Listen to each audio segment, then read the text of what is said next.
West Virginia isn't just hills and mountains, it's a graveyard of entire towns. Places where thousands of people once lived, worked, and raised their families, now swallowed by forest, silence, and time. Coal built them.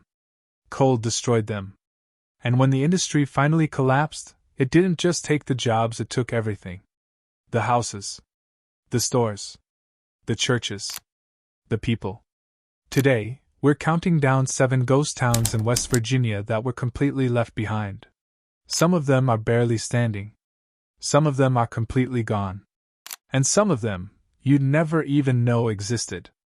Stay until the end because number 1 is a place that was already old before the coal era even began. Number 7. Stosbury. Drive through Raleigh County today and you'll find a place that barely exists anymore. A few broken houses sit along a quiet road, half-eaten by trees and overgrown brush. Most people pass through without even knowing they're in a town. But Stosbury was once a real, living community, full of families, churches, and the constant hum of coal mining activity. Today, it's almost completely gone, and what's left behind tells a quiet, heartbreaking story. Stosbury was named after Edward T. Stosbury, the president of Beaver Coal Company, which first opened the mines here in the early 1900s. The town grew steadily, with company houses, stores, and 2 churches, one for white residents and one for black miners, as was common in coal towns of that era. Mining operations changed hands several times over the decades, with different companies coming in and extracting coal from the Beckley seam deep beneath the hills. At its best, the town was a tight community, shaped entirely around the rhythm of the mines. It even produced one of West Virginia's most famous sons, Senator Robert C. Byrd, who grew up right here in Stosbury. When the original mines shut down in 1958, the town began its slow collapse. A few attempts were made to reopen the mine over the following decades, but none of them lasted. The last company to try gave up in 2002, ending nearly a century of coal mining in Stosbury for good. As jobs disappeared, so did the people. Houses were abandoned one by one, and nature moved in quickly. Today, only a handful of structures remain.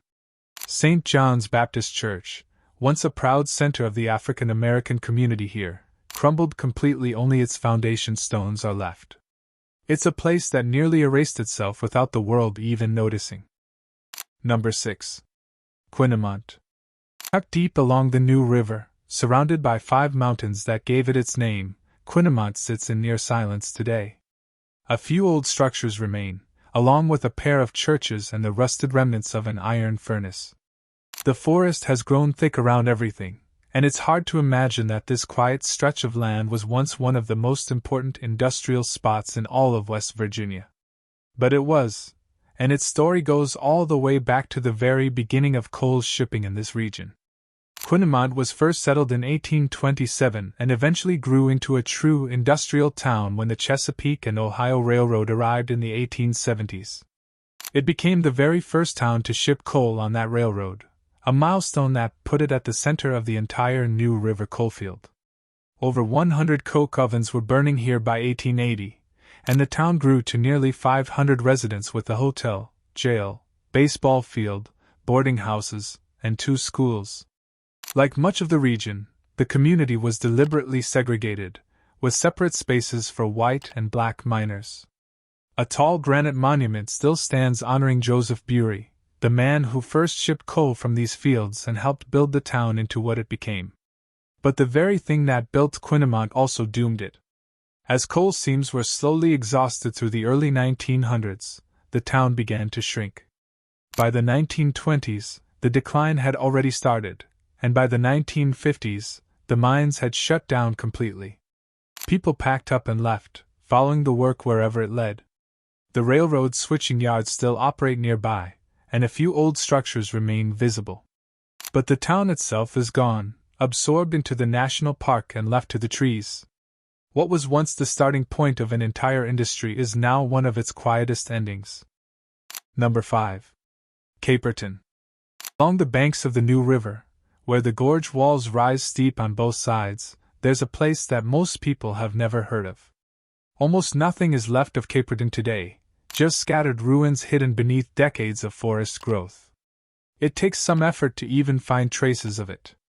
But at one point, this small riverside settlement was home to hundreds of people and one of the most complex coal operations in the entire gorge. Engineering feats were built here just to get the coal out. And then, like everything else in this valley, it was abandoned and forgotten. Capertton was founded in 1880 by three men, Joseph Bury, John Cooper, and George Capertton, whose name the town carried.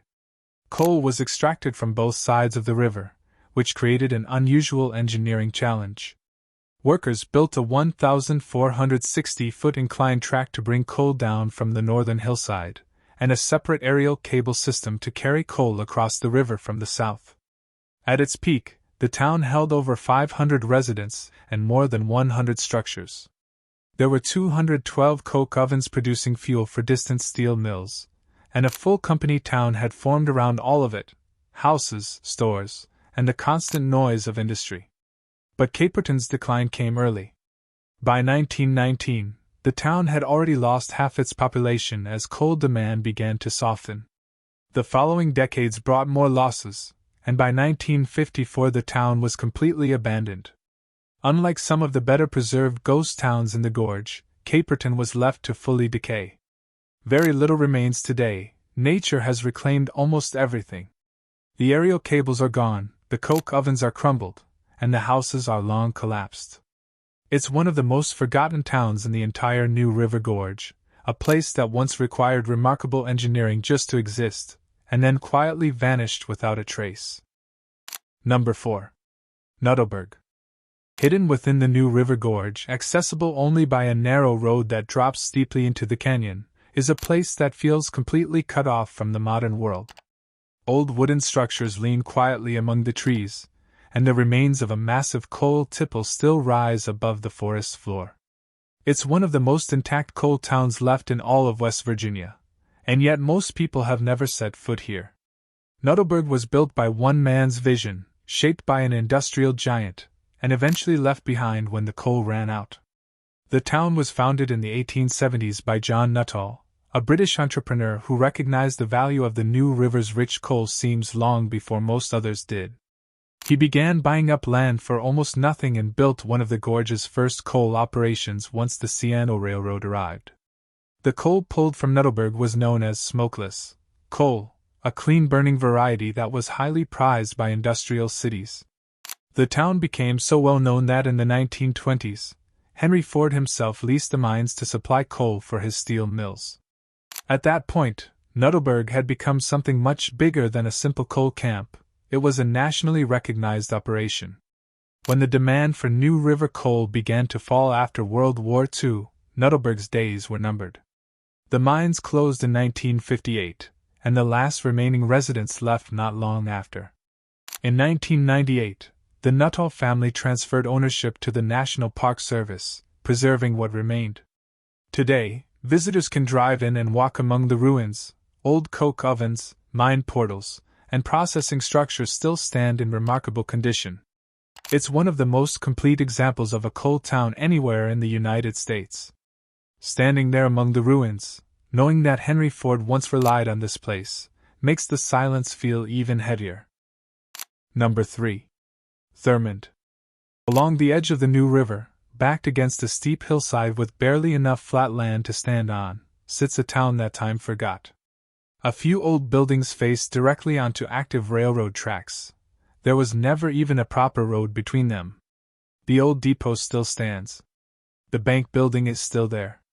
And only 5 people call this place home today. But Thurman was once one of the busiest and wealthiest railroad towns in all of West Virginia. A place so full of money and activity that one card game reportedly ran for 14 straight years inside its famous hotel. Thurman was built in the early 1880s by Captain William D. Thurman, who recognized the value of the land along the C&O Railroad line. The town grew fast as coal from the surrounding hills was funneled through here on its way to markets across the country. Hotels, banks, stores, and a depot were all built right along the tracks, with houses climbing the hillside behind them. At its peak, the depot handled around 95,000 passengers a year and 15 passenger trains a day rolled through. It was the financial and logistical heart of the entire New River coalfield, a place where coal buyers, railroad men, and miners all came together in one small, electric town. The decline came slowly at first, then all at once. As diesel locomotives replaced steam engines, the need for coal to power the trains disappeared. The Great Depression drained what was left of the economy. Fires destroyed several key buildings. And one by one, people left. By the mid-20th century, Thurman was essentially empty. The National Park Service took over most of the town, and the old depot was restored in 1995 as a visitor center. Trains still pass through on the active CSX line. But with only 5 residents remaining, Thurman is now officially the least populated municipality in the entire state of West Virginia, a title that says everything about what happened here. Number 2. Whipple. There's a building still standing in Fayette County that was built to control every aspect of people's lives. The Whipple Company store, constructed in 1890, sold workers their food, their clothes, and their tools. It housed a doctor's office inside its walls. And in the basement, it contained a mortuary.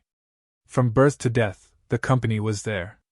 Today the building sits crumbling along a quiet road, dark, hollow, and heavy with history. It is one of the most haunting reminders of what life in a West Virginia coal town actually looked like. Whipple was a company town through and through. Miners who worked the local coal seams were paid in scrip, tokens that could only be spent at that very store. The company controlled housing, healthcare, and every basic need of the people who lived there. The store became the physical center of that control, a place where workers were both served and kept dependent. At its peak, the operation was efficient, profitable, and deeply oppressive. Families lived in company houses, sent their children to company-funded schools, and spent their earnings right back into the company's hands. When the coal industry declined and the mines eventually closed, Whipple had nothing left to hold it together. Workers left, houses were abandoned, and the great store that had once run the entire community was locked up and forgotten. Over the years, the building deteriorated badly, its roof sagging, its walls cracking, its dark interior slowly collapsing inward. The National Trust for Historic Preservation has flagged it as an endangered structure. Today it stands as one of the most unsettling ghost town relics in West Virginia, not because of what was destroyed, but because of what it was built to do. Number 1. Sewell. Deep in the mountains of Fayette County, where an old road cuts down toward the New River, there's a name on the map that almost no one recognizes anymore. Sewell.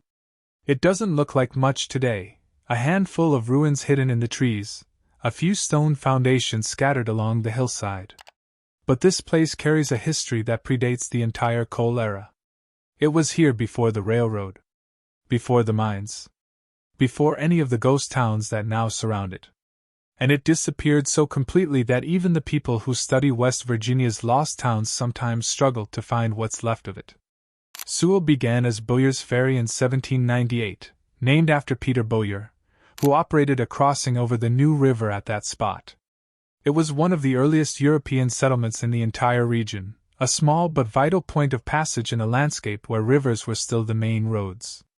When the coal era arrived in the late 1800s, Sewell grew into a proper town.